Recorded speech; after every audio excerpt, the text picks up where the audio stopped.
Oh, de mystérieuses chaînes montagneuses cachées sous d'immenses masses de glace, d'étranges créatures translucides à la peau diaphane, des plaines enneigées qui semblent chanter. L'Antarctique recèle ses propres secrets terrifiants. Et désormais, un trou de glace colossal, grand comme la Suisse, ne cesse de s'ouvrir. Les scientifiques viennent enfin d'en percer la cause. Ce trou, nommé Polynie de Maud Rise, fut observé pour la première fois en 1974 puis en 1976 dans la mer de Weddell. Depuis, il joue à se dérober, apparaissant, disparaissant, puis réapparaissant des années plus tard. Et chaque fois, il change mystérieusement de taille. Pendant des décennies, les chercheurs ont tenté de comprendre son origine. Puis, en 2016 et 2017, la Polynie a atteint une ampleur exceptionnelle, plus de 30 000 km². Elle est restée ouverte plusieurs semaines durant l'hiver, marquant la première apparition d'une Polynie aussi vaste et durable dans la mer de Weddell depuis les années 1970. Voici ce qu'il faut savoir sur la glace de mer Antarctique.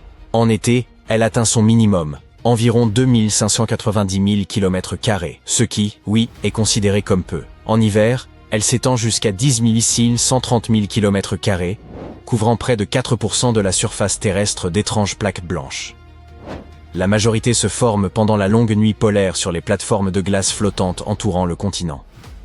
Ces ouvertures dans la glace, appelées polynies, se créent généralement quand de puissants vents venus de l'intérieur repoussent les plaques gelées. Ce même vent glacial fige davantage d'eau de mer à l'intérieur, ajoutant encore à l'épaisseur de la banquise. Mais la Polynie de Maud Rise se situe loin des côtes, là où ces vents ne peuvent agir. En plein océan, de pareils trous sont rares. Ajoutez à cela la réduction générale de la glace dans l'océan austral. De quoi dérouter les chercheurs. Quelles conditions précises engendrent ce vaste et persistant trou de glace? Pour résoudre l'énigme, ils ont analysé une montagne de données. Satellites, capteurs dérivants, et même les relevés d'animaux marins équipés de balises. Ils disposaient aussi d'années d'observation antérieures. Et leur découverte fut étonnante. En 2016 et 2017, le courant circulaire de la mer de Weddell, appelé Gyre de Weddell, était plus fort qu'à l'accoutumée. Cette énergie accrue permit à une eau plus salée et plus chaude des profondeurs de remonter vers la surface. La Polynie de Maud Rise se trouve au-dessus d'une montagne sous-marine du même nom. Durant les années où elle s'est largement ouverte, le renforcement du courant a concentré le sel autour de ce sommet englouti. En surface, les rafales ont balayé la glace, créant un mouvement en spirale qui a littéralement aspiré vers le haut cette eau plus salée. Ce surplus de sel a abaissé le point de congélation, permettant à la Polynie de se former et de se maintenir. Ces ouvertures jouent un rôle crucial pour la planète. L'eau dense et salée qu'elles produisent peut parcourir d'immenses distances, se propageant à travers les océans et influençant les climats du globe. Mais ces vastes entailles glacées ne sont pas les seuls phénomènes étranges et fascinants de l'Antarctique. Et que dire des lacs souterrains, ou plus spécifiquement des lacs subglaciaires? En effet, il existe des lacs entiers, dissimulés sous plusieurs kilomètres d'épaisseur de glace. Les scientifiques les ont repérés pour la première fois en 1970 grâce au radar, et ils estiment aujourd'hui qu'il en existe près de 400 dans les zones étudiées, sous environ 3000 mètres de glace. Ceux-ci seraient apparus après la séparation de l'Antarctique d'avec le Gondwana, l'ancien supercontinent. Fait surprenant, leur eau ne gèle pas, car la pression exercée par la glace au-dessus est trop forte. Simple question de physique. Le plus vaste, le lac Vostok, découvert dans les années 1990, repose à un peu plus de 3 km sous la glace. Les chercheurs y ont foré pour prélever de l'eau, mesurée à environ 3,33 degrés Celsius, bien que ce lac soit resté emprisonné depuis plus de 28 millions d'années. On compte aussi le lac Williams où une découverte étonnante a été faite en 2014. Une colonie entière de micro-organismes y prospère, à près de 1600 mètres sous la glace. Ces créatures n'ont jamais connu ni lumière ni air libre. Elles tirent donc leur énergie du méthane et de l'ammonium pour subsister. Un autre prodige, visible celui-là, se trouve dans la vallée sèche de McMurdo, une cascade digne d'un film d'horreur. de l'eau d'un rouge écarlate, semblable à du sang jaillissant d'une plaie dans la glace, s'écoule sur 5 étages, depuis le glacier Taylor jusqu'au lac Bonnet. Une vision troublante, bien qu'elle ait, en réalité, une explication scientifique. L'eau qui alimente les Blood Falls provenait autrefois d'un lac salé aujourd'hui, isolé de toute interaction avec l'atmosphère, les glaciers s'étant formés par-dessus. Enfermée à plus de 400 mètres sous terre, cette eau est devenue extrêmement concentrée en sel, 3 fois plus que celle de la mer, ce qui l'empêche de geler. Elle est également riche en fer et ne reçoit ni oxygène ni lumière. Lorsqu'elle s'échappe lentement à travers une fissure du glacier et entre en contact avec l'air libre, le fer s'oxyde. Autrement dit, il rouille, donnant à l'eau cette teinte rouge sombre si troublante. Avec des paysages si inquiétants, l'Antarctique évoque un désert de glace.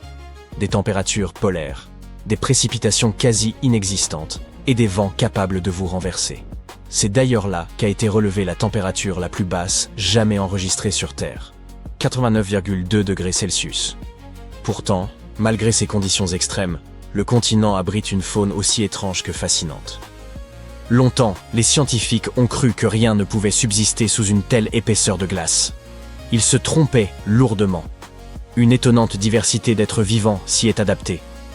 Des micro-organismes minuscules, des crustacés, d'immenses calmars, et même des araignées dont les pattes pourraient couvrir une assiette entière. D'énormes vers aux soies dorées et brillantes, pourvus de redoutables mâchoires dentées, rôdent également dans les profondeurs glacées. Et puis, il y a le poisson des glaces, un être entièrement translucide, aux grands yeux, dont les organes sont visibles à travers la peau. Ces poissons disposent de protéines antigel naturelles leur permettant de survivre dans les eaux les plus froides, mais ils périraient dans des eaux plus tempérées. Encore plus singulier, ils n'ont pas d'hémoglobine, cette protéine qui rend le sang rouge et transporte l'oxygène. Autrement dit, ils vivent sans la substance même qui permet à la plupart des créatures de survivre. Mais l'Antarctique n'a pas toujours été ce désert gelé que nous connaissons. Il y a des millions d'années, bien avant l'ère glaciaire, il était chaud, luxuriant et peuplé d'une vie abondante. Peut-être même de civilisations disparues. Difficile à concevoir, n'est-ce pas? Les scientifiques l'ont compris en découvrant du bois fossilisé, des restes d'arbres tropicaux et des empreintes de feuilles, signes indéniables d'anciennes forêts pluviales. Ils ont également exhumé des fossiles d'animaux marins, d'oiseaux et de dinosaures datant du Crétacé. Même les plus petites formes de vie ont laissé leurs traces, des ailes de coléoptères fossilisées, vieilles de 14 à 20 millions d'années, des fossiles unicellulaires et, plus stupéfiant, des cellules spermatiques vieilles de 50 millions d'années conservées sur l'enveloppe d'un ver disparu. Ainsi, il ne vous étonnera sans doute pas d'apprendre qu'au-dessous des épaisses calottes glaciaires de l'Antarctique se dissimule un gigantesque relief montagneux. La chaîne Gamburtseff s'étend sur près de 1200 km et atteint environ 3000 mètres de haut, soit près du tiers de la hauteur de l'Everest. Et pourtant, cet ensemble monumental repose sous une épaisseur de glace variant entre 2000 et 4000 mètres. Découverts en 1958, ces reliefs ont été détectés grâce à une zone de glace anormalement mince et à d'étranges relevés gravitationnels observés lors d'une traversée du continent. Bien que nul ne les ait jamais contemplés directement, les chercheurs en ont cartographié la forme grâce au radar et analysent leur structure interne à l'aide de mesures gravitationnelles et magnétiques. Le plus stupéfiant, c'est que la chaîne Gamburtseff date d'environ 1 milliard d'années. En théorie, elle aurait dû s'éroder depuis longtemps. Le fait qu'elle demeure encore intacte reste une énigme. La plupart des chercheurs avancent l'hypothèse qu'un manteau gelé, enfoui sous la glace, la protège de l'érosion et conserve ainsi cet ancien massif dans un état remarquable. Et pour conclure, sachez que l'Antarctique possède sa propre symphonie. La barrière de glace de Ross, la plus vaste du continent, atteint plusieurs centaines de mètres d'épaisseur et couvre près de 500 000 km², une superficie comparable à celle de la France. Les chercheurs ont récemment découvert que cet immense plateau de glace chantait réellement. Ce chant étrange naît du vent qui balaie les dunes de neige, provoquant des vibrations dans la glace et un bourdonnement sismique presque continu. On ne peut l'entendre à l'oreille, mais les capteurs sismiques en enregistrent la mélodie plaintive. Cette découverte d'ailleurs fut accidentelle. Les scientifiques avaient installé ces capteurs pour observer d'autres phénomènes liés à la glace. Plus étonnant, la mélodie varie selon les conditions du moment. La fonte, les tempêtes ou le déplacement des neiges modifient la fréquence des vibrations. Les chercheurs exploitent désormais ce champ envoûtant comme un système d'alerte anticipé. En l'écoutant en temps réel, ils peuvent surveiller la stabilité de la barrière de Ross et détecter les signes d'un éventuel effondrement. Si vous vous aventurez à quelques 2900 km de Madagascar, en plein milieu, de pratiquement nulle part, vous atteindrez les îles Kerguelen. Ce territoire français reculé figure parmi les lieux les plus isolés de notre planète. Aucun aéroport, aucune population autochtone et pas même de Dobroïfi. Seulement des vents impitoyables, des pluies glaciales et une mer déchaînée. Pourtant, ce site recèle un secret colossal sous ses eaux. Ce que vous apercevez au-dessus du niveau de la mer n'est que l'extrémité d'une structure bien plus vaste, les sommets d'une immense masse terrestre ayant en grande partie sombré dans l'océan. Il s'agit du plateau des Kerguelen, un continent perdu, englouti. Ce vaste plateau volcanique, majoritairement submergé, se situe dans l'océan Indien austral, à environ 3000 km au sud-ouest de l'Australie, et atteint près de 3 fois la superficie du Japon. Mais ne tentez pas de le repérer sur une carte mondiale. Pour le voir réellement, il vous faudrait plonger en profondeur, littéralement, puisque d'importants fragments reposent désormais à plus de 1800 mètres sous l'eau. Cependant, ce ne fut pas toujours le cas. Pendant de longues périodes, de vastes portions du plateau des Kerguelen émergeaient au-dessus de la mer, formant un immense micro-continent. Cela se situait approximativement entre 100 et 20 millions d'années auparavant. Les chercheurs estiment alors que cette terre était recouverte de forêts denses, peuplées d'arbres tels que des araucarias et des cyprès. Mais ce paysage n'était guère paisible. Les volcans en activité étaient omniprésents, avec des coulées de lave probablement répandues sur le territoire. Et il ne faut pas oublier les dinosaures.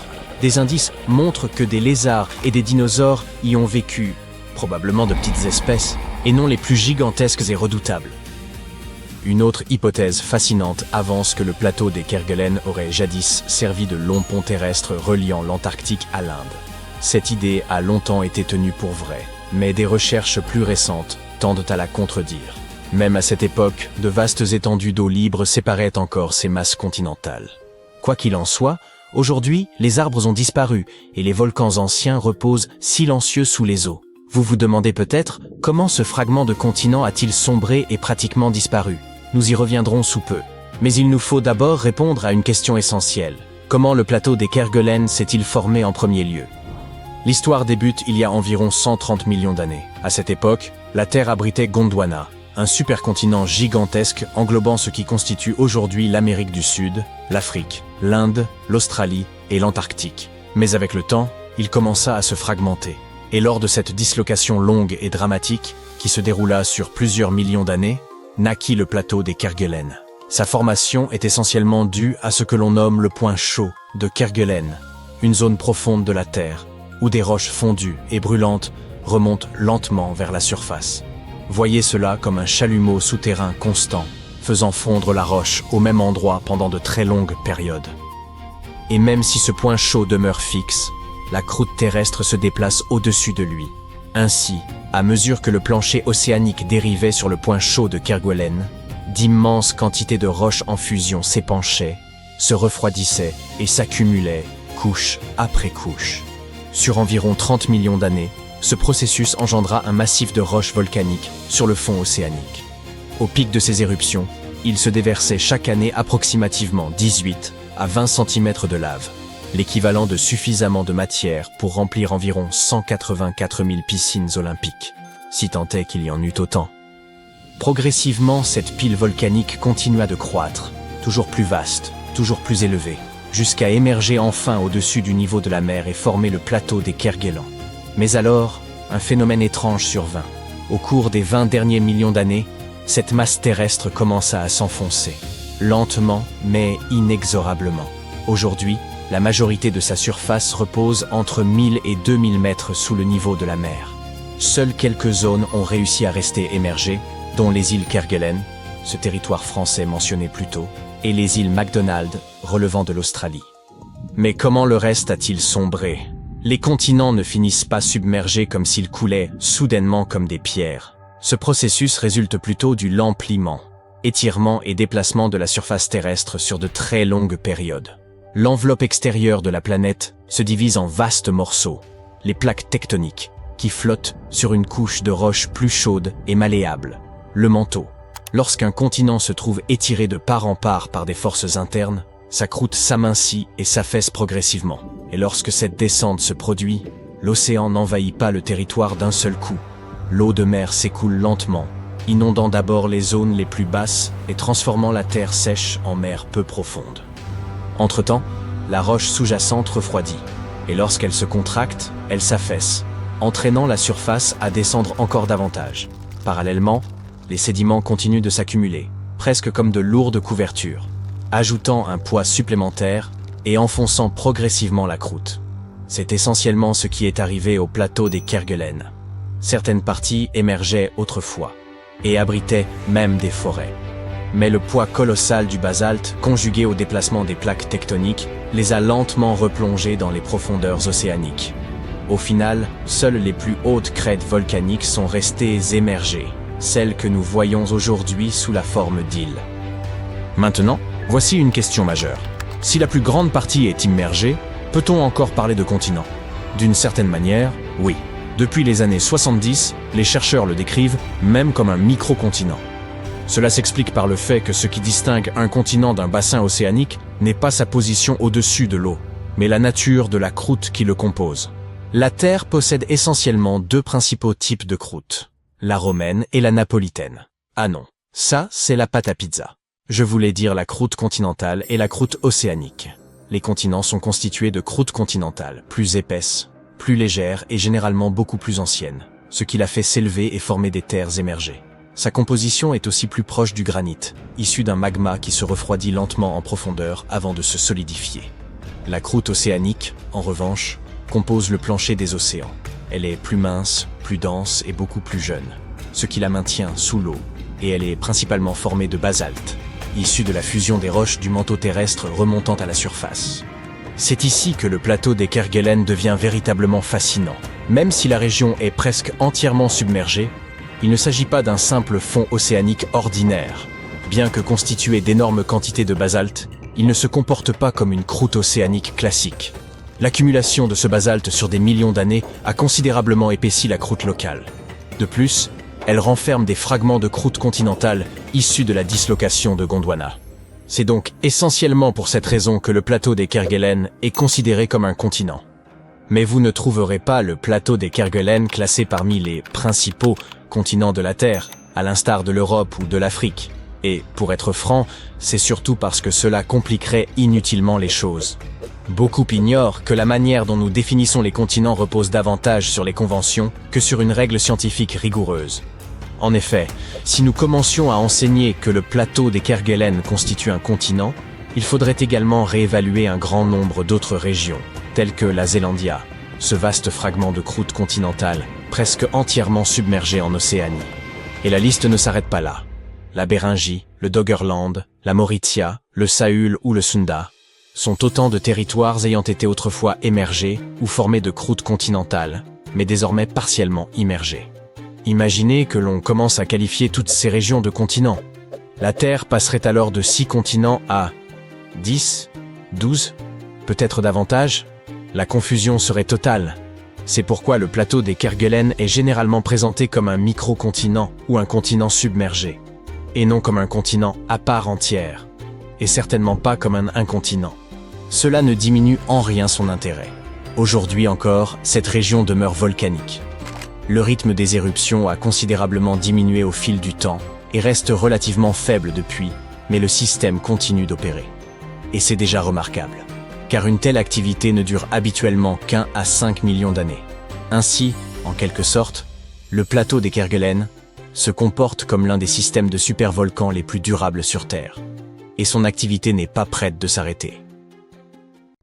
Bienvenue dans l'un des endroits les plus mystérieux et inexplorés de la planète. Bien, qu'a-t-il donc de si spécial? Il n'y a là que quelques pics glacés et l'immense étendue neigeuse de l'Antarctique. Oui, c'est vrai. Mais il y a aussi un mystère à l'ampleur planétaire. Vous pouvez essayer tant que vous voudrez, vous ne découvrirez pas cette chaîne de montagnes inconnues, un territoire gigantesque et inexploré où aucun humain n'a jamais mis les pieds. Elle se cache en vérité sous une autre couche de montagnes. Un peu comme une poupée russe, mais à l'échelle d'un continent. Ces montagnes conservent les secrets de l'Antarctique. Et ils peuvent nous révéler des choses époustouflantes sur l'histoire de notre planète.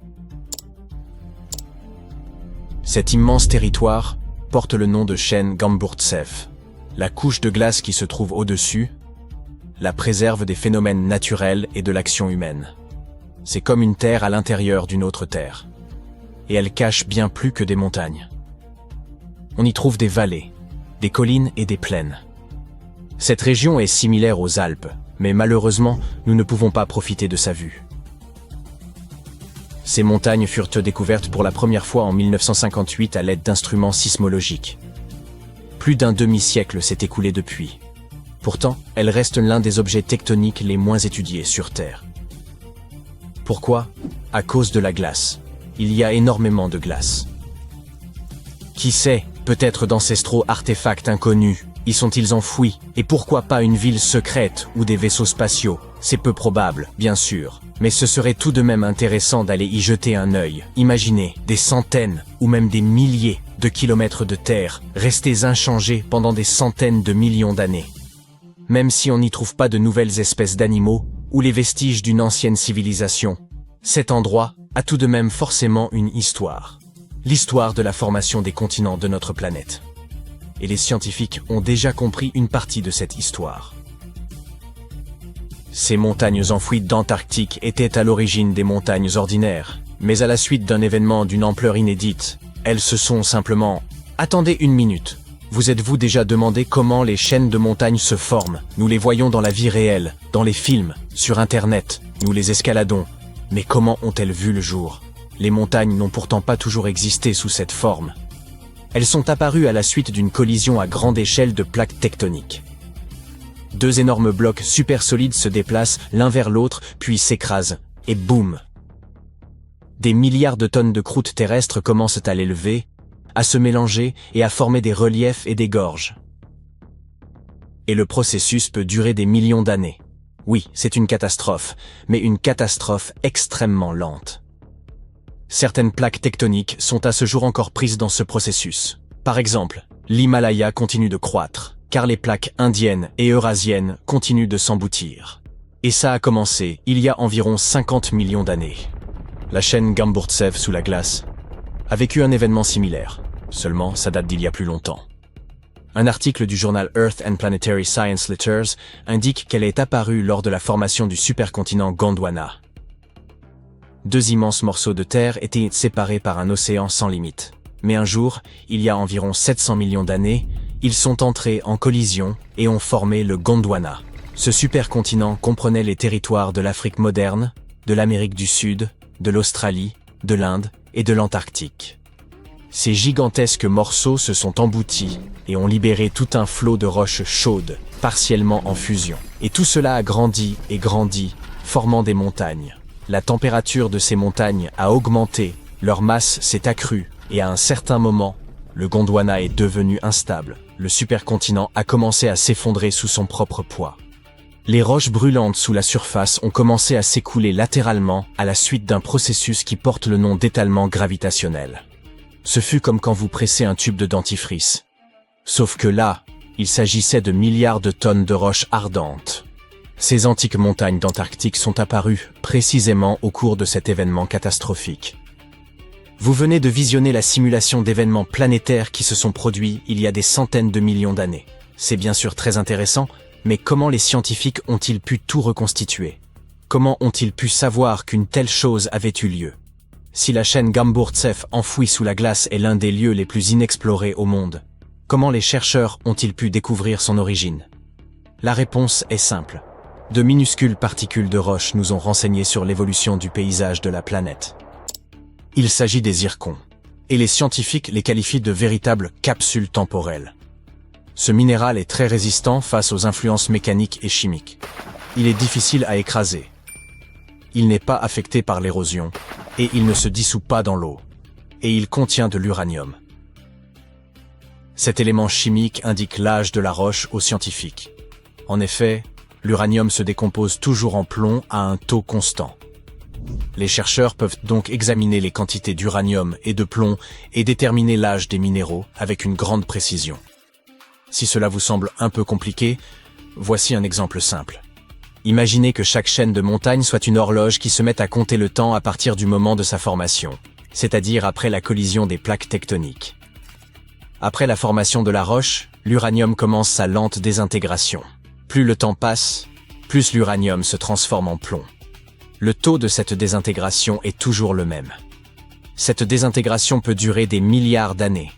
Moins il y a d'uranium dans les zircons, et plus il y a de plomb, plus la roche est ancienne. Voilà comment ça se passe en pratique. Les géologues prélèvent plusieurs échantillons de roches. Dans un laboratoire, ils les broient pour extraire des zircons cristallins. Les géologues dissolvent ensuite les particules dans de l'acide pour séparer l'uranium du plomb. Puis, ils utilisent un appareil spécial, un spectromètre de masse qui accélère les atomes et les trie. C'est un processus assez compliqué, mais en fin de compte, cet appareil renseigne les scientifiques sur la quantité d'uranium et de plomb. Ils examinent leurs quantités respectives et déterminent l'âge de la roche. Les géologues ont prélevé des zircons dans du grès près de la chaîne Gamburtsev, ont étudié leurs particules, ont observé leur niveau d'uranium et ont calculé la chronologie de la formation des montagnes. Ensuite, ils ont comparé ces données avec l'histoire de notre planète et ont pu savoir que les montagnes enfouies d'Antarctique sont apparues pendant la formation du supercontinent Gondwana. Mais comment ont-ils découvert que ce supercontinent incluait l'Australie, l'Inde et l'Afrique? Le zirconium provenant de ces roches antarctiques s'est avéré très similaire au zirconium de ces pays. C'est-à-dire qu'il y a longtemps, ces trois continents étaient réunis. Ainsi, la chaîne Gamburtsev a commencé à se former il y a environ 650 millions d'années. Il y a environ 580 millions d'années, elle a atteint la hauteur de l'Himalaya. Et 80 millions d'années plus tard, la croûte terrestre est entrée en fusion. Et tandis que la plupart des chaînes de montagnes sur la planète changeaient et s'effondraient, la chaîne Gamburtsev est restée intacte sous la glace. L'eau, le sol, le vent, les tremblements de terre, la gravité et d'autres forces naturelles détruisent les chaînes de montagnes. Ce processus est appelé érosion. Mais les montagnes ensevelies en Antarctique n'ont rien connu de tel. Les basses températures et la calotte glaciaire qui les entoure les ont préservées. C'est l'une des chaînes de montagnes anciennes les mieux conservées de la planète. Très bien, mais pourquoi explorer ces montagnes? Quelle différence cela nous fait-il que le supercontinent Gondwana se soit un jour effondré? Il est possible que des plantes, des corps gelés d'insectes ou des bactéries anciennes aient été préservés sous d'épaisses couches de glace. Et pourquoi pas des animaux anciens? De nombreuses espèces pourraient avoir vécu sur le Gondwana. Étudier ces anciennes montagnes antarctiques peut nous montrer à quoi ressemblait notre planète il y a environ un demi-milliard d'années. Quand l'Antarctique était un continent vert, quelles créatures y vivaient? Qu'est-il arrivé à ces formes de vie? Est-il possible de ressusciter ces animaux anciens après tant d'années? Si les scientifiques ont réussi à calculer la date de l'apparition du supercontinent en utilisant de minuscules particules, alors imaginez ce qu'ils pourraient découvrir en examinant cette chaîne de montagnes cachée. Tout cela semble très intéressant, mais il y a un problème.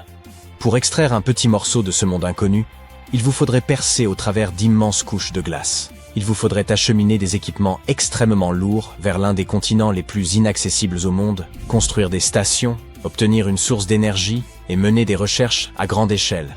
Et cela serait incroyablement coûteux. Par conséquent, ce territoire caché restera probablement un mystère pendant encore longtemps. Espérons juste qu'un milliardaire voudra un jour découvrir les secrets de l'Antarctique et y organiser une expédition de grande envergure. L'Antarctique n'a pas toujours été cette étendue glacée et désolée. Autrefois, il débordait de vie. Il y a 56 millions d'années, une créature redoutable rôdait dans ces forêts. Un oiseau carnivore géant. Haut d'environ 2 mètres et aussi lourd qu'un lion, il régnait sans partage. Pendant des millions d'années, nul ne pouvait le menacer. Pourquoi a-t-il disparu? Et des prédateurs plus grands encore pourraient-ils sommeiller sous la glace? Des paléontologues ont mis au jour 2 griffes énormes en Antarctique. Acérées, recourbées et puissantes. Elles appartenaient à cet oiseau. Elles ont été extraites des roches de l'île Seymour, datées de l'Yprésien. Ce qui signifie qu'elles ont entre 40 et 50 millions d'années. Leur forme ne laissait aucun doute. Il s'agissait bel et bien des redoutés oiseaux terreurs. Leur nom scientifique est Phorus racidae, et ils figurent parmi les plus terrifiants prédateurs à avoir jamais foulé le sol terrestre. Incapables de voler, ils n'avaient nul besoin d'ailes. Ils fonçaient à des vitesses folles, tels des cauchemars à plumes surgis du fond des âges. Ces oiseaux ont régné pendant des millions d'années sur l'Amérique du Sud. Et voilà que leur présence est désormais confirmée en Antarctique. Rien d'étonnant, à l'époque, les deux continents étaient encore reliés, permettant aux espèces animales de circuler entre eux. Ces oiseaux ont donc pu migrer vers le sud et s'adapter à l'ancienne terre antarctique. Ils n'y ont pas seulement survécu, ils y ont prospéré. Puis, soudain, ce prédateur cauchemardesque s'est évanoui. Pourquoi ? Le plus probable, c'est le refroidissement progressif du climat. L'Antarctique entamait alors sa lente transformation en désert gelé. Ses proies devinrent plus rares et le prédateur, affamé, ne put survivre. Il finit par disparaître, sans laisser la moindre descendance. Les chercheurs espèrent encore découvrir un squelette entier. Ils se demandent aussi si des espèces plus grandes restent à identifier. Peut-être que ces oiseaux ont évolué en une lignée antarctique propre. Mais pour l'instant, tout ce que nous avons, ce sont deux griffes énormes, inquiétantes et muettes. Beaucoup s'imaginent que l'Antarctique est presque dépourvue de toute vie. C'est complètement faux. Des manchots s'y baladent sans gêne. Et il ne s'agit pas seulement de petites créatures mignonnes. Autrefois, on y trouvait d'authentiques géants de 2 mètres. De nos jours, les manchots empereurs, plus grands représentants de l'espèce, peuvent y plonger à plus de 550 mètres de profondeur et retenir leur souffle plus de 20 minutes. Il y a environ 38 millions d'années, l'Antarctique abritait de grands manchots aussi hauts que des humains. Les os retrouvés montrent qu'ils avaient de longs becs acérés, parfaits pour capturer poissons et calamars, et en faisaient des prédateurs redoutables. Les poissons de cette région sont eux aussi stupéfiants. Les calamars colossaux, bien plus effrayants que les géants ordinaires, atteignent parfois 12 mètres. Dotés d'énormes becs acérés et d'yeux aussi larges que des assiettes, ce sont de vraies terreurs des profondeurs. Et n'oublions pas les orques. Ces prédateurs au sommet de la chaîne antarctique chassent en meute bien coordonnées, comme des loups marins, traquant phoques, poissons, voire d'immenses baleines. Même de minuscules végétaux comme les mousses, les algues, la canche antarctique ou la sagine réussissent à survivre dans ces conditions extrêmes. Bien d'autres idées fausses circulent au sujet de l'Antarctique. Certains s'imaginent, par exemple, qu'un iceberg dérive aussitôt vers la haute mer dès qu'il se détache d'un glacier. Or, la vérité est bien plus complexe que cela. Tout d'abord, lorsqu'un iceberg se sépare d'un glacier ou d'une plateforme, il se heurte parfois au relief sous-marin et reste coincé au fond pendant plusieurs décennies. Ensuite, il peut se faire happer par des tourbillons puissants et tourner sur lui-même durant des mois. C'est arrivé à l'iceberg A23A. Resté figé durant presque 40 ans, il s'est ensuite retrouvé pris dans un vortex marin pendant 8 mois supplémentaires. Puis, ces déplacements dépendent de multiples facteurs, vent, courant, marée, et même relief du fond marin. Loin de suivre un parcours libre et paisible, les icebergs naviguent au gré d'un enchevêtrement de forces imprévisibles. Et en parlant de glaciers, soulignons une autre rumeur singulière. Certains avancent que nul ne pourrait s'aventurer à plus de 500 km à l'intérieur de l'Antarctique en raison d'un mur de glace infranchissable, du gel du carburant, de vents meurtriers et d'un air irrespirable. C'est absolument faux. L'Antarctique a bel et bien été explorée par des avions, des véhicules, et même par des explorateurs à pied. Une station de recherche permanente se dresse au pôle Sud, où des gens résident tout au long de l'année. Certes, le mur de glace existe. Il s'agit d'une immense falaise glacée dominant l'océan. Mais il ne s'agit nullement d'une muraille secrète. C'est ce qu'on appelle une barrière de glace. Vaste nappe formée lorsque les glaciers s'écoulent lentement vers la mer et s'y répandent. Près des 3/4 du littoral antarctique sont bordés de ces structures, qui ne forment pourtant pas un anneau continu autour du globe. L'Antarctique demeure un environnement parmi les plus hostiles sur Terre, mais nous en avons maîtrisé les défis, et nous continuons d'en approfondir la connaissance chaque année. C'est pourquoi, chaque année, des millions de dollars sont injectés pour faire fonctionner les stations de recherche, protéger les espèces locales et veiller à ce que les chercheurs disposent de tout ce qui leur est nécessaire. Mais où va donc cet argent ? Les stations antarctiques s'apparentent en réalité à de petites cités. On y trouve électricité, chauffage, dispositifs de traitement de l'eau, réserves alimentaires et services médicaux. La plus vaste, celle de McMurdo, compte plus de 1000 personnes en été et dispose d'installations variées, de la caserne de pompiers à la salle de sport. Quant à la station du pôle Sud, enfoncée profondément dans les terres, elle figure parmi les sites les plus complexes à approvisionner. il faut des avions parcourant des milliers de kilomètres dans un froid extrême pour y acheminer vivres et carburant. Mais les mystères font les délices d'Internet. Lorsqu'une vue de Google Maps a laissé entrevoir ce qui semblait être une gigantesque porte en Antarctique, les théories les plus folles se sont mises à proliférer. Certains évoquèrent la résidence d'été du Bigfoot, une base secrète, ou même un hangar dissimulé pour des vaisseaux dignes de Star Trek. En réalité, l'explication est bien plus banale et moins sensationnelle. Il s'agissait tout simplement d'un iceberg échoué, un bloc de glace coincé dans des eaux peu profondes, en train de fondre lentement. En se déplaçant sur le terrain, la glace contourne les aspérités et façonne des formes parfois étonnantes. Le cycle de fonte, de fragmentation puis de regel façonne parfois la glace en structures insoupçonnées. L'Antarctique est également soumis à des vents catabatiques intenses qui, au fil du temps, sculptent la glace en formations spectaculaires. Hélas, nulle porte secrète à signaler. Puisque nous évoquons les portes, Ushuaia, en Argentine, est depuis des années désignée comme la porte vers l'Antarctique. C'est la dernière étape avant le continent polaire, là où débutent les expéditions. Pourtant, une autre possibilité existe. Punta Arenas, au Chili. Comparons-les. Ushuaia se situe plus près de l'Antarctique et constitue le principal point de départ des croisières touristiques. Cependant, aucun vol régulier vers le continent glacé, ni de grandes bases scientifiques en activité. L'ensemble est sous contrôle militaire strict, interdisant les vols privés. Seuls les navires commerciaux y sont tolérés. Il est vrai que Punta Arenas est plus éloigné du pôle. Pourtant, 22 nations et organisations internationales y ont établi leur base principale. Des vols réguliers à destination de l'Antarctique y sont opérés chaque année. Les compagnies aériennes privées y sont autorisées, faisant un véritable trait d'union aérien avec le continent. Ushuaia dispose peut-être d'un meilleur emplacement, mais c'est bien Punta Arenas qui mène la danse. L'Argentine a commis une erreur stratégique dans le choix de sa base antarctique.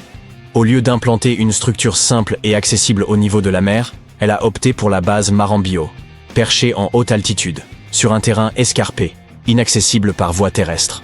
Tout doit y être acheminé par hélicoptère, ce qui ralentit les opérations et en accroît le coût et la complexité.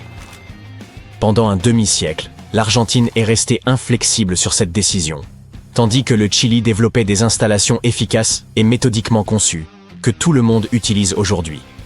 Si rien n'évolue, Ushuaia ne sera bientôt plus qu'une escale touristique. Ce qui inquiète surtout, c'est que l'Antarctique semble renouer avec un lointain passé. Cette région, censée être la plus froide du globe, a récemment connu un phénomène sans précédent. Pour la toute première fois dans l'histoire, la température y a franchi le seuil des 20 degrés Celsius. Ce continent enseveli sous des kilomètres de glace affiche ordinairement des températures pouvant descendre jusqu'à moins 80 degrés. Or, durant l'hiver 2020, les scientifiques ont relevé une chaleur aberrante de 21 degrés sur l'île Seymour, soit davantage que dans bien des régions d'Europe à la même période. Les chercheurs avancent plusieurs explications. D'une part, des modifications dans la circulation thermique des eaux océaniques. D'autre part, la fonte du permafrost sous l'effet du réchauffement global. Tout semble indiquer que le climat évolue à un rythme bien plus rapide que prévu. Tu sais, la NASA n'explore pas seulement les étoiles, les planètes, les galaxies et les trous noirs. C'est difficile à croire, mais c'est vrai. L'agence américaine fait aussi des découvertes ici, sur notre planète. Alors, qu'est-ce que la NASA a découvert récemment ? Y a-t-il de la vie sous la glace ? Après avoir analysé des données, ils ont révélé que quelque chose d'incroyable se cachait sous la glace de l'Antarctique. Et cette découverte ne change pas seulement tout ce que nous savions sur l'ensemble du système hydrique de la Terre, mais elle pourrait aussi aider dans nos recherches sur la vie dans l'espace. L'existence de l'humanité pourrait dépendre de notre compréhension de l'Antarctique et de ses secrets. Ces récentes découvertes révèlent donc des informations vitales pour notre survie. Mais avant de continuer, voyons ce que tu sais de cet endroit où tout n'est que glace à perte de vue. L'Antarctique est l'un des 7 continents de la planète, situé dans l'hémisphère sud. C'est le 5e plus grand continent en termes de superficie totale. Cela signifie qu'il fait presque 2 fois la taille de l'Australie. Tu veux voir de vrais météorites ? Va en Antarctique.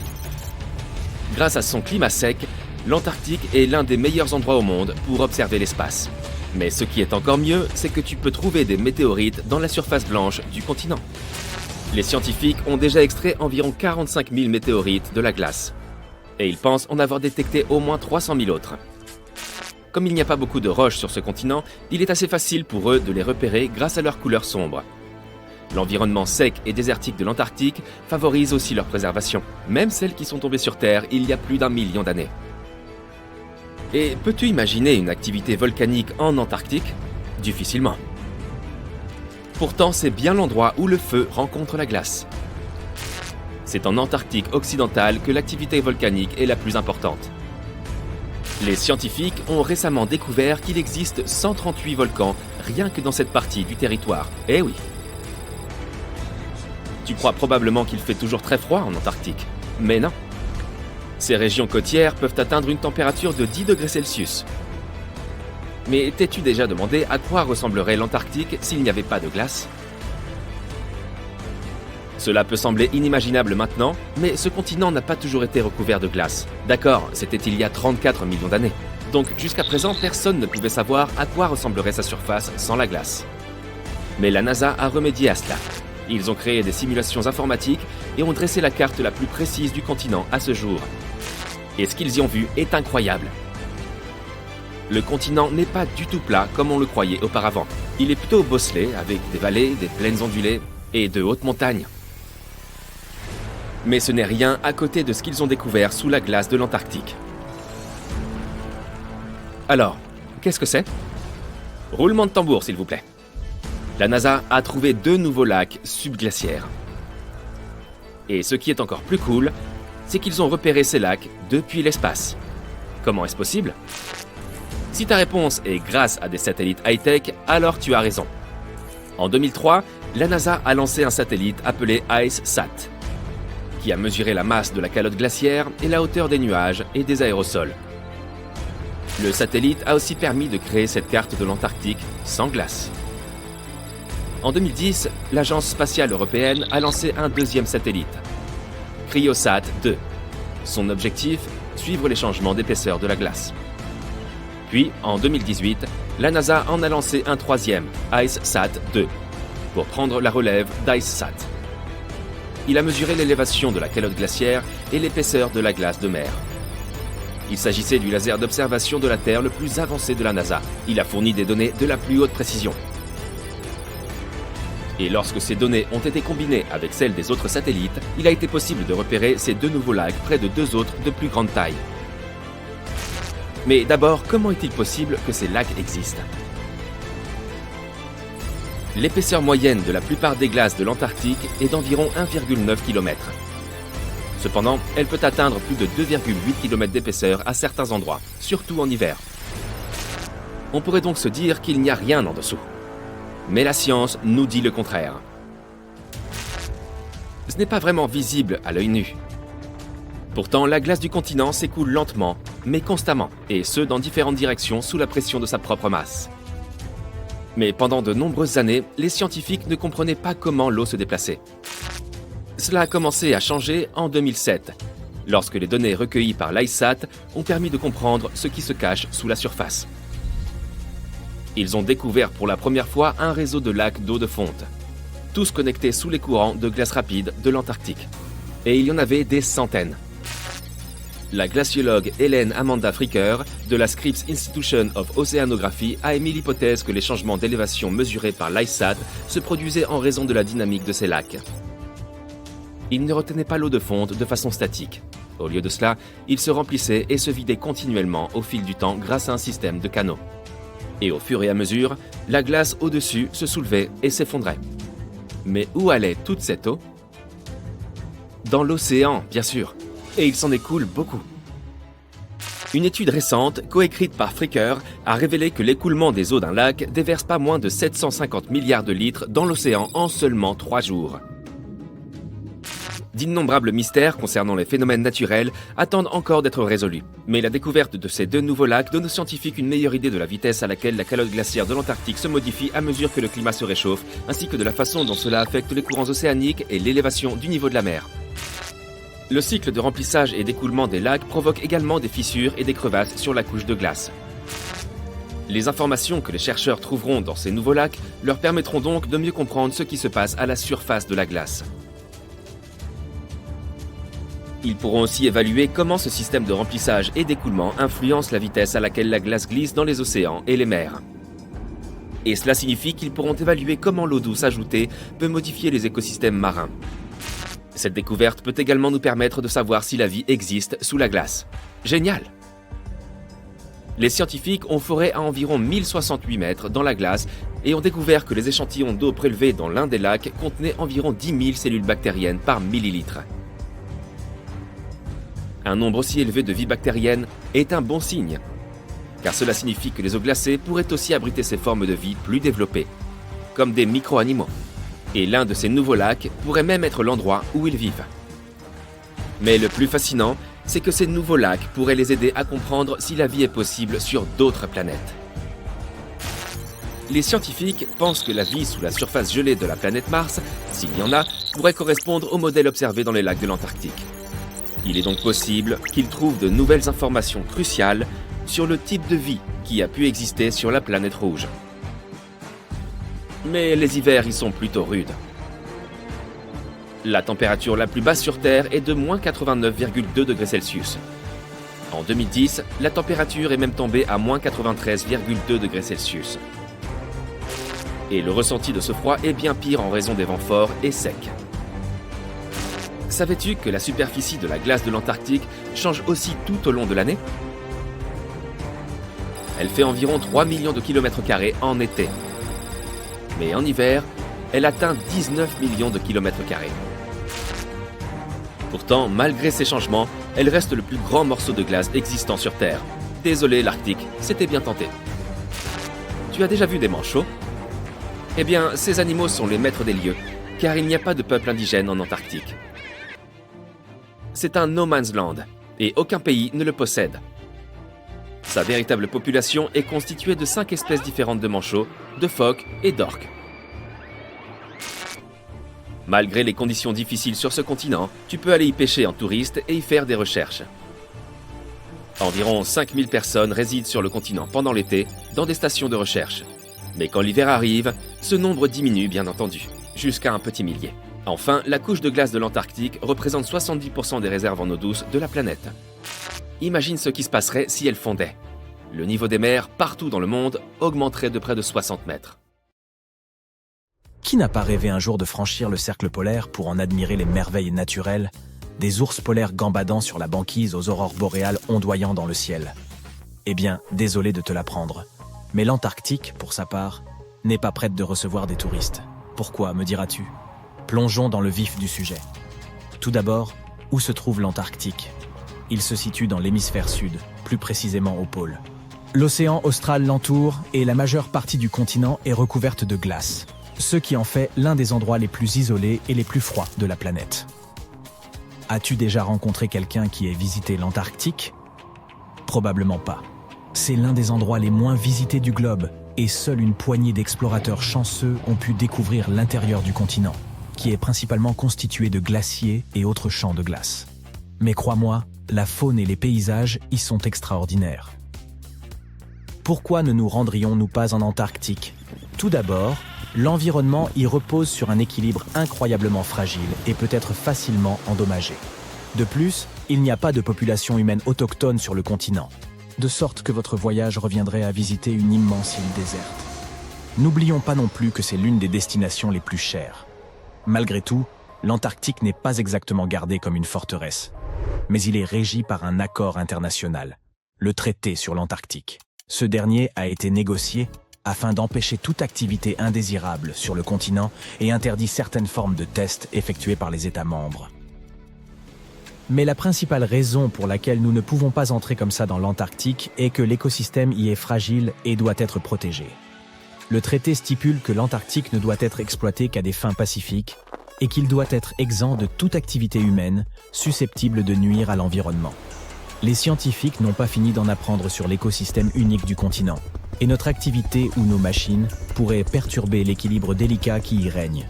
Si tu as toujours envie de te rendre en Antarctique, sache qu'il n'est pas facile d'obtenir une autorisation. Les citoyens américains, par exemple, doivent remplir un formulaire spécial et l'envoyer au Bureau des affaires océaniques et polaires. Une fois sur place, il leur faut respecter des règles strictes pour préserver l'environnement comme ne pas perturber la faune ou emporter de souvenirs tels que des pierres, des plantes ou des animaux. Et techniquement, peut-on vivre en Antarctique? Bien qu'aucune loi n'interdise aux gens d'y résider à titre permanent, il s'agit d'un environnement très inhospitalier et inadapté à l'installation humaine. Les températures peuvent descendre à moins 60 degrés Celsius, voire encore plus bas, ce qui rend presque impossible la survie de quiconque sans l'équipement et l'expérience appropriée. De plus, la Terre la plus proche se trouve à plus de 1600 km, ce qui coupe complètement les habitants du reste du monde. Qui sait, peut-être aurons-nous un jour la chance de visiter ce continent unique et fascinant, mais en attendant, on se contentera de l'admirer de loin. Parlons maintenant un peu de la découverte de l'Antarctique. Contrairement à d'autres endroits déjà peuplés, l'Antarctique n'a jamais eu de population humaine autochtone. Les philosophes grecs de l'Antiquité avaient pourtant une notion de ce continent et l'ont baptisé Antarctos, qui signifie « en face de l'ours ». Les ours dont il est question ne sont pas les ours polaires, mais les constellations de la Grande et de la Petite Ourse, qui ne sont observables que dans l'hémisphère nord. Cette région est donc le contraire du pays de l'ours. À la fin du XVIIIe et au début du XIXe siècle, les navires de chasse à la baleine et aux phoques ont commencé à s'aventurer plus au sud lorsqu'ils doublaient le cap Horn, à l'extrémité de l'Amérique du Sud. On savait que pousser plus loin signifiait souvent des vents plus forts, mais aussi le risque de heurter des icebergs de toute taille. Ce courant imprévisible pouvait s'avérer dangereux pour le navire et l'équipage. Le capitaine James Cook aura été le premier à franchir le cercle polaire antarctique le 17 janvier 1773 dans la région de la mer de Ross.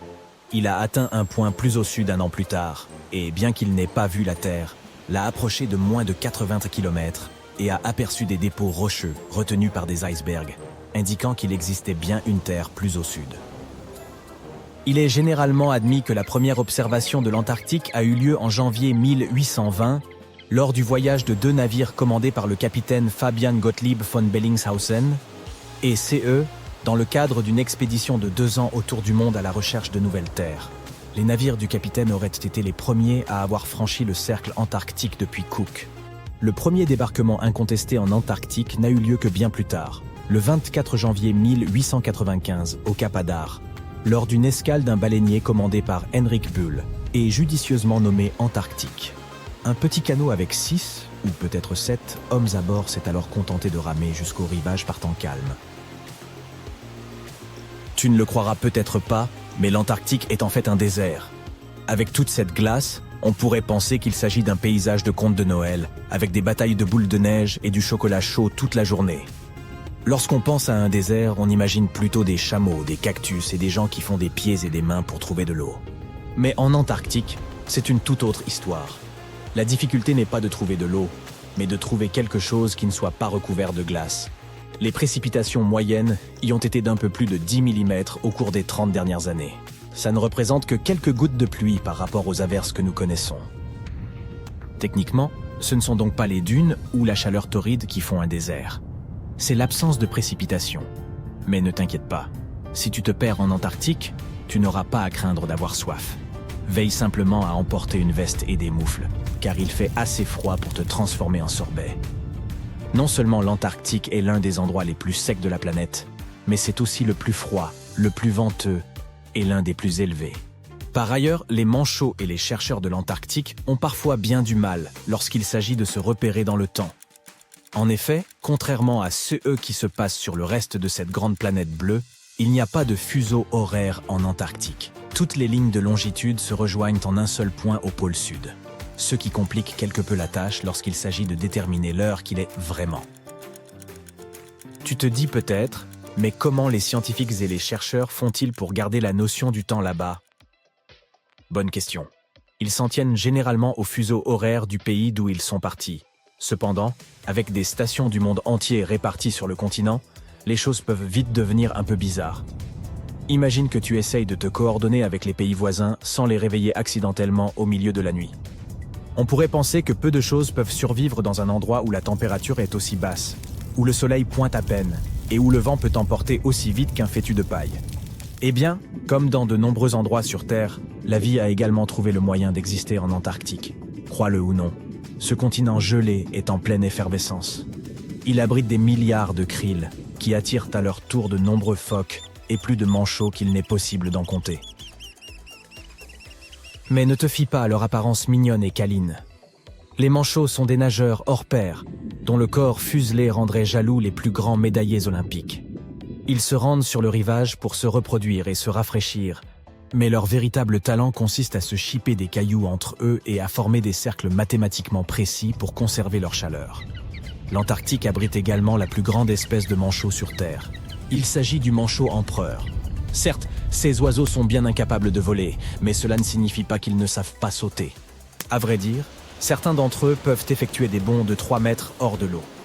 Et n'oublions pas les phoques, avec leur corps poilu et leur chant mélodieux. Ces mammifères marins sont également protégés par le traité sur l'Antarctique et prospèrent dans les eaux fraîches de l'océan austral.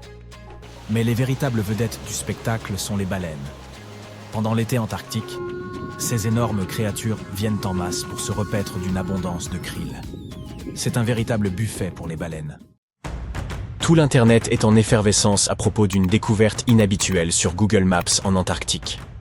Au sud-est de la station Showa du Japon, quelqu'un a remarqué une porte géante se démarquant dans le paysage glacé. Certains l'appellent la maison de vacances de Bigfoot ou une navette de Star Trek. D'autres disent que c'est la porte d'un Boeing soufflé par le vent qui s'est d'une manière ou d'une autre retrouvé dans la neige. Les scientifiques ont une explication bien moins excitante. Il semble que ce que l'on appelle porte fait en réalité partie de la banquise rapide. Elle flotte près de la côte, où l'eau est peu profonde, et des îles sont disséminées tout autour. Ce lieu pourrait simplement être un iceberg qui s'est coincé et fond lentement là où il est. Vous pouvez voir d'autres icebergs à proximité dans la même zone. La glace s'écoulant autour d'un rocher solide sous-marin pourrait avoir formé un motif naturel. La glace est assez mince ici, et à cause des rochers en dessous, la glace forme des formes uniques. Les géologues ajoutent que la découverte mystérieuse n'est en fait qu'une crête rocheuse qui dépasse parce que le niveau de glace a diminué légèrement. Le sommet de celle-ci est la crête, et les côtés sont 2 queues de neige, de longues traînées de neige façonnées par le vent. Ces queues de neige montrent la direction dans laquelle le vent souffle généralement dans cette zone. La précédente découverte mystérieuse sur Google Maps en Antarctique était une pyramide qui s'est avérée être une montagne. Vous pouvez facilement la trouver si vous faites défiler jusqu'aux monts Ellsworth. C'est la plus haute chaîne de montagnes en Antarctique, et elle s'étend sur presque 402 km. Ce n'est pas la première pyramide sur ce continent, car des explorateurs de l'expédition britannique en Antarctique, entre 1910 et 1913, ont découvert une autre montagne de forme inhabituelle et l'ont surnommée la pyramide. Mais celle-ci n'avait même pas une forme pyramidale, en fin de compte, donc non, il n'y a pas de pyramides en Antarctique. Désolé de vous décevoir. En 2011, des scientifiques chiliens ont découvert un fossile étrange en Antarctique qui ressemblait à un ballon de football écrasé. Il a reçu le surnom de la chose parce qu'il ressemblait à quelque chose d'un film de science-fiction. Il s'est avéré qu'il s'agissait d'un œuf géant à coquille molle vieux d'environ 66 millions d'années. Il mesurait plus de 28 cm de long et 17 cm de large. Le seul œuf plus grand, jamais trouvé, était celui de l'oiseau éléphant de Madagascar, aujourd'hui disparu, qui mesurait 1,5 fois la taille de Michael Jordan, 2,9 mètres. L'œuf antarctique est également spécial, car c'est le premier œuf fossile jamais trouvé dans cette partie du monde. Donc, celui qui l'a laissé là devait être énorme, probablement un grand reptile marin qui vivait il y a longtemps, comme un mosasaure. Cela est surprenant car la plupart des scientifiques pensaient que ces créatures ne pondaient même pas d'œufs. L'œuf est également unique car il a une coquille mince et sans pores, ce qui est totalement différent de la plupart des œufs de dinosaures.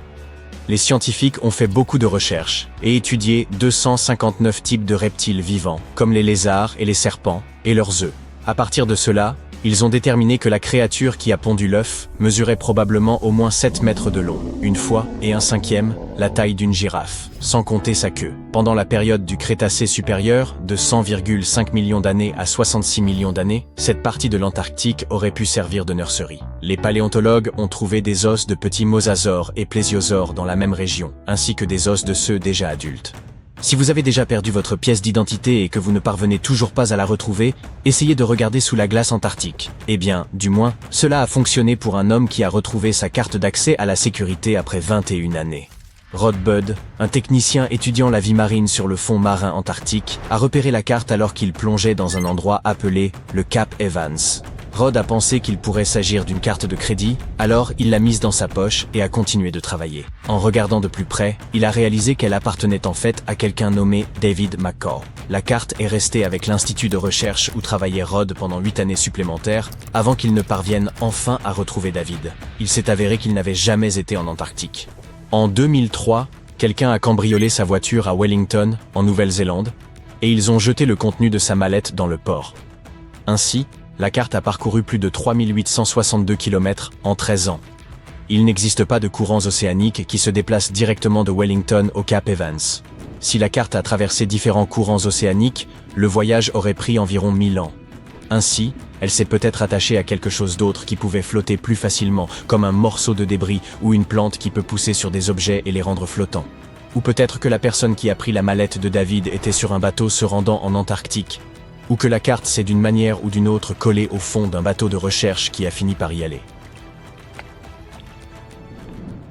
Au cas où vous voudriez voir probablement la découverte la plus cool de l'Antarctique, vous devez vous rendre à l'exposition universelle de 2025 à Osaka, Japon. Ils y exposeront une météorite de la taille d'un ballon de rugby qui vient de Mars. Une équipe de recherche japonaise l'a trouvée en Antarctique en l'an 2000. Ils croient qu'un impact massif d'astéroïdes a arraché la météorite de sa planète d'origine avant qu'elle ne traverse l'espace et n'atterrisse sur Terre. C'est l'une des plus grandes météorites martiennes jamais trouvées, pesant 12 kg. Les scientifiques ont étudié le gaz à l'intérieur de la roche pour confirmer qu'elle vient de Mars, et ils ont également trouvé des minéraux spéciaux à l'intérieur qui se forment en présence d'eau. Cela signifie que Mars avait probablement de l'eau il y a longtemps. Ainsi, l'étude de la roche peut nous aider à en savoir plus sur la possibilité que la vie ait existé sur la planète rouge. Une équipe d'experts en acoustique a découvert un énorme canyon sous-marin en Antarctique grâce au mauvais temps. Ils ont dû suspendre leur travail à la station de recherche Casey. Au lieu d'attendre, ils ont décidé d'utiliser ce temps libre inopiné pour cartographier le fond marin près du glacier Adams. Et c'est ainsi qu'ils ont découvert un canyon de près de 2133 mètres de profondeur, presque 9144 mètres de large, et qui s'étend sur plus de 45 km à partir du glacier. Le brise-glace, sur lequel il se trouvait, utilise un outil spécial appelé écho-sondeur multifaisceau. Il émet des ondes sonores en forme d'éventail sous le navire, puis écoute les échos pour créer une carte détaillée du fond océanique. Pendant la cartographie, ils ont découvert seulement une partie du canyon avant de devoir retourner à la station de recherche. Mais lorsque le mauvais temps est revenu, le navire est retourné et a cartographié encore plus de la zone. Ils travaillaient parmi des vagues allant jusqu'à 4 mètres de haut et des vents allant jusqu'à 50 nœuds, mais ils ont tout de même réussi à obtenir environ 15 heures de données pour compléter leur carte. Sur le chemin du retour vers l'Australie, ils se sont arrêtés une dernière fois pour combler les lacunes sur la carte. Cette technologie de cartographie avancée aide les scientifiques à en savoir plus sur l'histoire des glaciers et les interactions océaniques en Antarctique. Un scientifique parcourait des images satellites à la recherche de traces brunes des déjections de manchots et a découvert 4 nouvelles colonies de manchots empereurs en Antarctique. Cela signifie qu'il y a maintenant 66 colonies de reproduction pour cette espèce vulnérable. Ces nouvelles colonies existent probablement depuis des années, bien qu'elles soient pour la plupart petites, avec moins de 1000 couples de manchots reproducteurs chacune. Certaines de ces colonies sont proches d'autres zones de manchots, comme celle qui n'est pas loin d'une ancienne station de recherche qui n'a jamais signalé de manchots à proximité. L'une des nouvelles colonies a été découverte près d'un endroit appelé la barrière de glace Lazarev, où il y avait jadis une grande colonie de manchots. On pensait que cette colonie avait disparu en 2019, mais il semble que les manchots se soient simplement déplacés un peu à cause des conditions changeantes de la glace de mer. Si nous ajoutons les manchots nouvellement découverts à la population totale de cette espèce, cela ne change pas beaucoup la situation. Mais cela peut aider les scientifiques à voir comment les manchots empereurs s'adaptent aux conditions changeantes. En 1985, le biologiste chilien Daniel Torres effectuait un recensement des mammifères et recueillait des déchets marins au cap Shiref, en Antarctique. Il s'apprêtait à ramasser un grand conteneur en plastique lorsqu'il remarqua, parmi les pierres volcaniques sombres, une roche d'un blanc éclatant. Ce qu'il prit d'abord pour un simple caillou s'avéra être un crâne humain. Après examen, le docteur Torres découvrit qu'il appartenait à une jeune femme originaire du sud du Chili, probablement âgée d'une vingtaine d'années, est morte de faim entre 1819 et 1895. Plusieurs années plus tard, des chercheurs mirent au jour des fragments de fémur et confirmèrent, grâce à l'analyse ADN, qu'ils provenaient de la même personne. Cette trouvaille pourrait bien bouleverser notre compréhension de l'histoire. Comment un crâne féminin a-t-il pu se retrouver en Antarctique, sur un ancien campement de chasseurs de phoques, alors que les femmes n'accompagnaient pas ces expéditions au début du 19e siècle? Pour épaissir encore ce mystère, aucune trace d'outils, de documents ou d'objets personnels n'a été retrouvée sur le site. Cela suggère peut-être que des habitants du Chili auraient établi un campement ici bien avant que d'autres ne posent le pied sur le continent. Des chercheurs ont également mis au jour en Antarctique un fragment de météorite d'une importance exceptionnelle, susceptible de prouver l'existence de la vie sur d'autres planètes. Selon eux, cette roche vieille de plus de 4 milliards d'années proviendrait directement de Mars. En 1996, des scientifiques de la NASA annoncèrent avoir identifié à sa surface des marques chimiques singulières, peut-être laissées par d'anciens organismes martiens.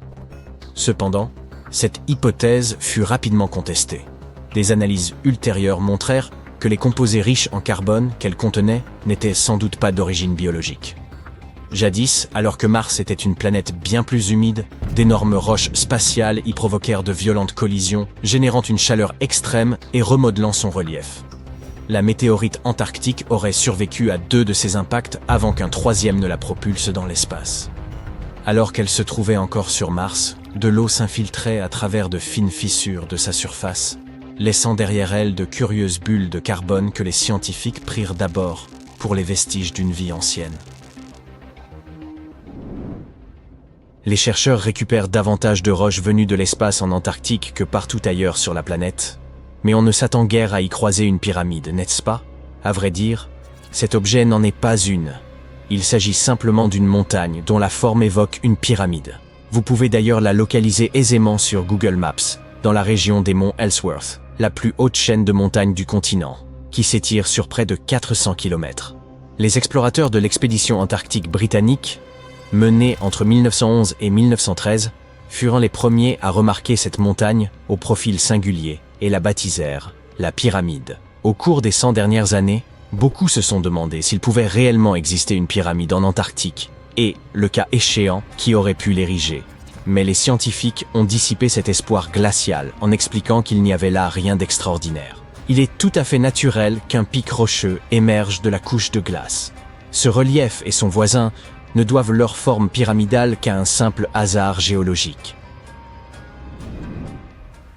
Des chercheurs de l'Université du Colorado ont par ailleurs découvert, près du parc national de Yellowstone, un outil de chasse vieux de 10 000 ans. Enfoui dans la glace, il a refait surface à mesure que les températures se réchauffaient. Les scientifiques ont gardé cette trouvaille secrète pendant une année entière, souhaitant publier leurs conclusions dans une revue spécialisée, avant que des archéologues amateurs ne viennent perturber le site. Cette sagaie, longue d'environ 1 mètre, a été façonnée dans du bois de bouleau et porte encore des marques attestant qu'elle appartenait à un chasseur préhistorique. À l'époque, elle était munie d'une pointe acérée à une extrémité, tandis que l'autre présentait une légère cavité, destinée à s'emboîter sur le crochet d'un outil particulier, l'atlatl. Cet instrument permettait aux chasseurs de propulser la sagaie bien plus vite et plus loin qu'à la seule force du bras, une véritable prouesse technique pour l'époque. Les chercheurs affirment qu'à mesure que la glace continue de fondre, ils découvrent encore d'anciens outils, des végétaux, et même des restes d'animaux en Alaska, au Canada et en Europe. Ils prévoient de se rendre au Parc national des glaciers, dans le Montana, afin de collaborer avec les tribus amérindiennes pour retrouver et préserver d'autres vestiges que la glace aurait pu conserver pendant des millénaires. Les paléontologues ont mis au jour en Antarctique une découverte stupéfiante. Les restes d'une créature rappelant étrangement le légendaire monstre du Loch Ness. L'animal en question était un plésiosaure, un reptile marin ayant vécu à l'époque des dinosaures.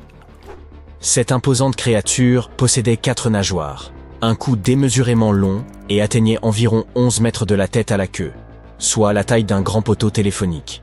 Ce spécimen, appartenant au groupe des Elasmosauridés, s'avéra être le plus grand jamais identifié par les chercheurs. Sa masse, estimée à 15 tonnes, équivalait à celle de 2 éléphants modernes. Les premiers fossiles furent découverts en 1989 sur l'île Seymour. Mais l'extraction complète du squelette s'avéra d'une complexité extrême. La roche était si dure et l'animal si massif qu'il fallut 3 nouvelles expéditions, en 2005, 2012 et 2017, pour en venir à bout. Au total, les chercheurs rapportèrent près de 800 kg d'os fossilisés au laboratoire.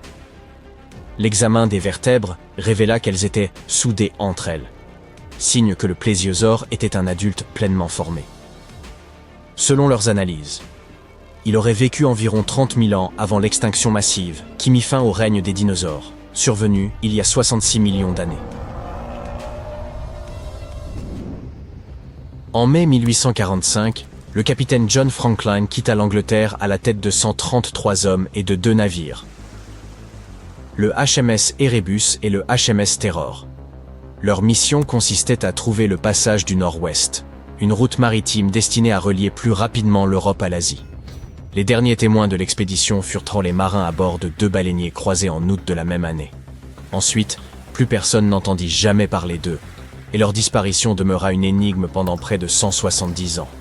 De nombreuses missions de recherche furent expédiées dans les zones glacées du Nord canadien, y découvrant divers objets abandonnés par l'équipage, ainsi que des récits poignants rapportés par les Inuits locaux.